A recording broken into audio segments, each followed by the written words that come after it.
Hello and welcome back. We are taking a look at the teacher dashboard here in Boddle Learning, and we're going to do a walkthrough on how to set up a classroom, what the features are to get you all set up for this upcoming school year. Now, Boddle is an amazing elementary game. It goes up to 6th grade currently, and kindergarten all the way to 6th grade. I would probably say it is one of the easiest for kindergartners to use, in my opinion. Now, if you have just signed up and you have your teacher account all set up, you may not have all of these classes, and that's okay. It might be blank down here, but what we're going to do is we're going to add a new classroom, and we're going to enter the classroom name. And so we have a couple different names that I've already entered.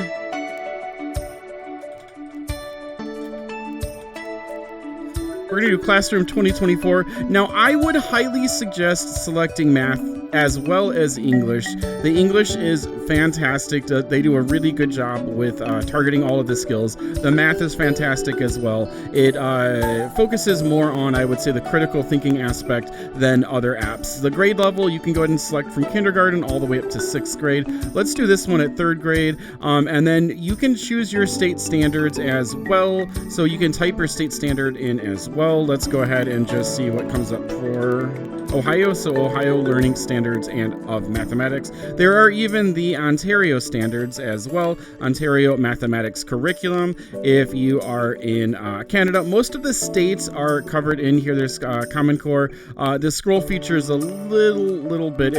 It was dropping down last week, so it should be straightened out soon. But Maryland Mathematics Standards on down here. So you are able to type your school in or your curriculum. We're just going to do a Common Core though, and then we're going to click Create. That cheerful little ding, and it says success, classroom successfully created. Let's go to the classroom. All right, so here we are. We can add students, preview game. We can switch between math and then also ELA. And here we go back to our math. Now, the Math Facts is in beta. If you turn this on, it may affect your students' ability to go ahead and get energy within game, but I think that there will be a solve very soon. When it's solved, I'll go ahead and add a little comment and then pin it so that you guys know that that has been solved. The next step is to add the students. As you add students, you will be able to add students, new students, or link existing accounts. If you link existing accounts, then that will allow your students to log in via the class code or invite link. And then adding new students, you can create the new accounts for your students who are new to Boddle. Earlier students, probably adding new students would be good. Linking existing students, it's also very easy to go ahead and add the class code in, and then also an invite link you can send home. But the class code isn't too difficult for, I would say, 1st grade and up, but you might want to go 2nd grade and up for that. Very standard for all of the different games. Now, you can preview the game as well. Playing academic games with my classes was always a huge hit, and I usually saved it for a fun Friday activity. They always loved battling me or playing with me, seeing how I would do as well. The game block feature is amazing. We're going to talk about that in just a second. And adding students also works very well. It's pretty straightforward. One of the things about this screen is you do want to keep it protected from other students because your students' login codes is relatively easy to see. For settings, you can add a co-teacher, which is awesome. Rename the classroom if you would like to change the name. Change the standards that you are teaching, so move from Ohio back to Common Core, and archive the class. I've never really felt the need to archive classes, but if you do want to archive it, it's there. Delete the class and then lock a subject. We're going to go over lock subject in just one quick second. I think that's a very useful tool, and then we'll go ahead and take a look at the other buttons, but there has to be someone in the classroom, so I have signed up here in this classroom. My username is listed here. And you can see that I actually got 4 out of 5, so you could see how it was showing up with 4 out of 5 incorrect answers. I didn't play enough after creating this account to get really good data, but we'll go ahead and go over that. Now, the game lock is going to be huge, and the game lock is going to keep your students on academic issues, on academic things. So manage game locks. So for right now, like you can see, no game lock set. Let's go ahead and edit those settings. I can choose which students I'm going to use this with as well. So I only have one person in the classroom for this though. So here we are with multiplayer pet battles, which that locks students from battling each other and playing the pet battles matchmaking game mode. So focusing more on the questions and other things. Character customization, they won't be able to change the hats and outfits and other things like that. Arcade, lock students out of arcade modes, Hot Hoops, Diner Dash, and Soccer Strike. Now, Hot Hoops, Diner Dash, and Soccer Strike, they don't answer questions for. They are still able to play Hoppy Sprout and some of the other games. I'll show you the games, but those games they have to answer questions regularly in order to do that. And they're very, very high quality games. But the 3 games where there is no educational content within the games, they're sort of locked out of that until they get their work done. Open world, they are not going to go to they are not able to go to their home, and also the buddy list, they're not able to check their friend's profile and sort of, doom scroll inside of their buddy list. So you can turn off the game locks here, you can turn all of them off, or you can select all. So I'm going to select all of these because we're going to set our duration next. So let's click next. Now these reset for the next week on Friday. So for Friday, I can go ahead and do the 5th, 6th, 7th, 8th, and 9th. But for right now, I can just focus on these 3 days. It's week to week. I would kind of like for it to be able to set a time and then have it run for the majority of the school year. But it's probably good that it doesn't get locked in place and that you do have to come back and revisit it. It allows you to check the data. Now you can set the time frame as well. So let's say you're kids are getting into their tech about 9 o'clock. You can set this for, I'm going crazy here with my time here, 9 o'clock a.m. until, let's say, 1 o'clock p.m. And then let's say you want them to answer 15 questions a day. 15 questions, then everything unlocks. They have to get that work done first, though. You can bring it down to 5 questions. You can bring it up to 10 questions if you're kindergarten, first grade. You can ramp it up a little higher as well.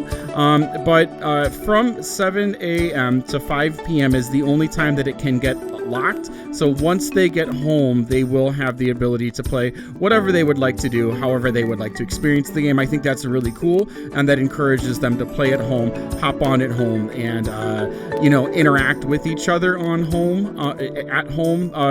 For online educational video games, I did have students regularly go shopping with other class friends and things like that. So I think that's a really, really good, smart choice, smart decision. And I totally understand that setting this for month and month and month on end would end up being frustrating and limit how students would play. So the week makes sense. So let's go ahead and finish editing. And there we go. It is set.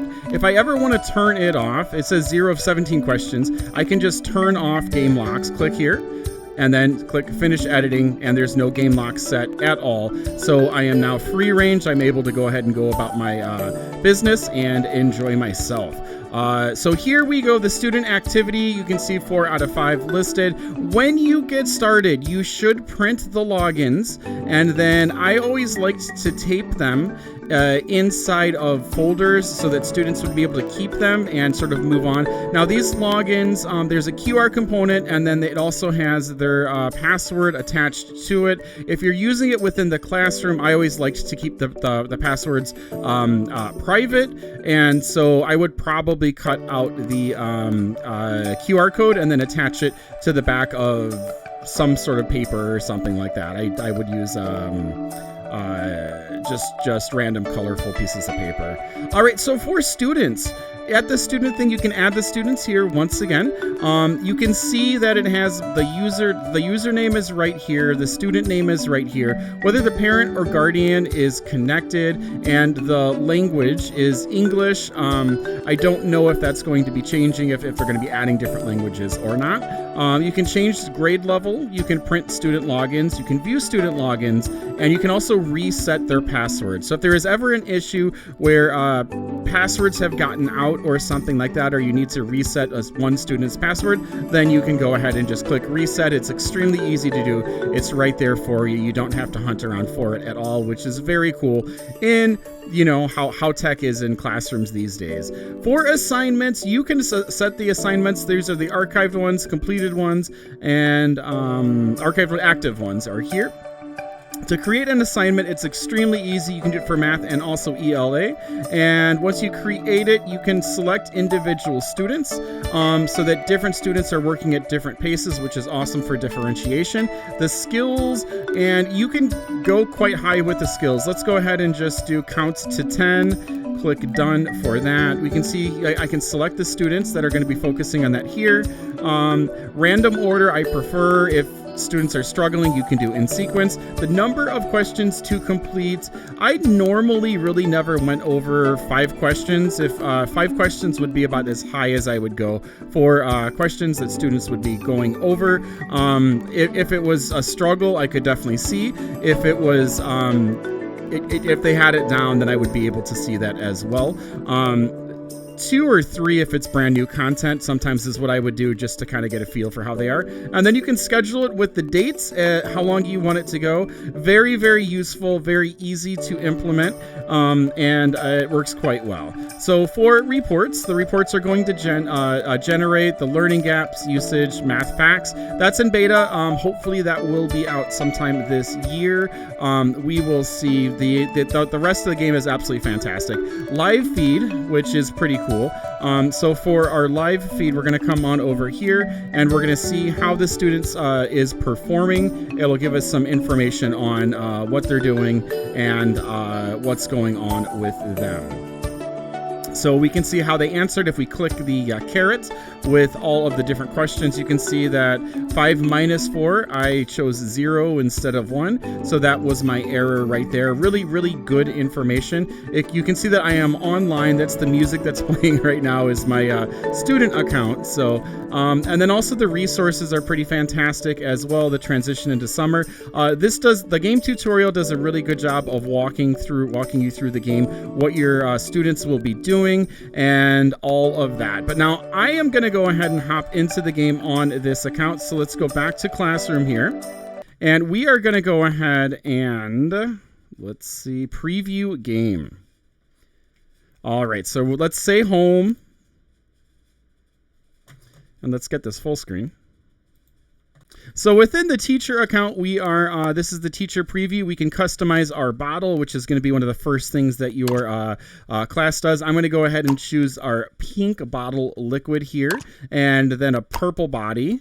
We're going to go ahead and go with our star eyes, but there are a ton of eyes to choose from, as well as mouths, just plenty of mouths. That's the thinking tongue there. Wide open. I like that guy. And then this is going to be the name. The public name is Dusty Zany Ant for this teacher account. Love that cat there. It says you can edit your name later from the backpack, so you don't really have to be too focused on it. There really isn't a way for you to edit it currently at this point, so you can go in and then go ahead and play with it. You're looking sharp! Thank you. You're looking sharp as well.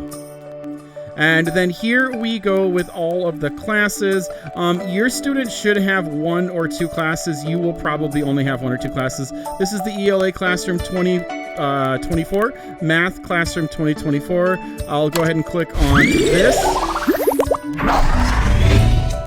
Hi there, Boddle.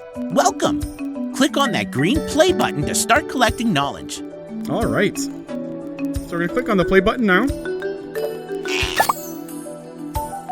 This is the Play Library where there are tons of fun activities, such as pet battles and other mini-games. For now, I'm going to show you quiz mode. This is a new walkthrough. This is really, really cool. Love it.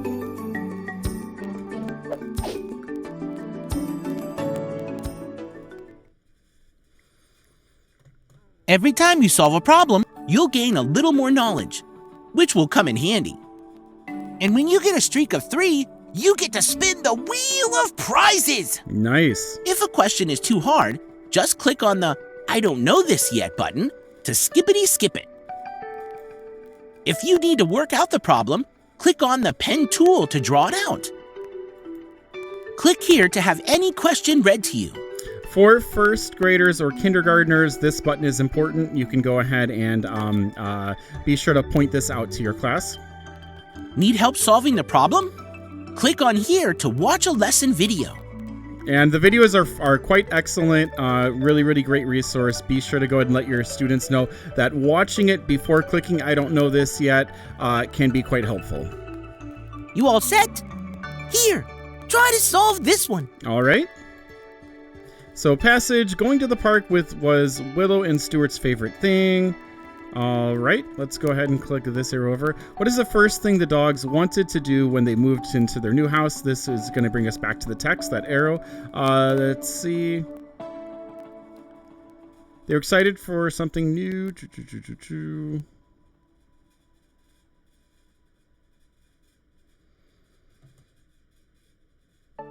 I think they wanted to explore the back. Let's see, explore, I think is what they wanted to do. And we got it right. They have fun animations. You can skip them if you're doing quite a few questions in a row. Nice job! Since it's your first time, I'll finish the streak for you. Thank you.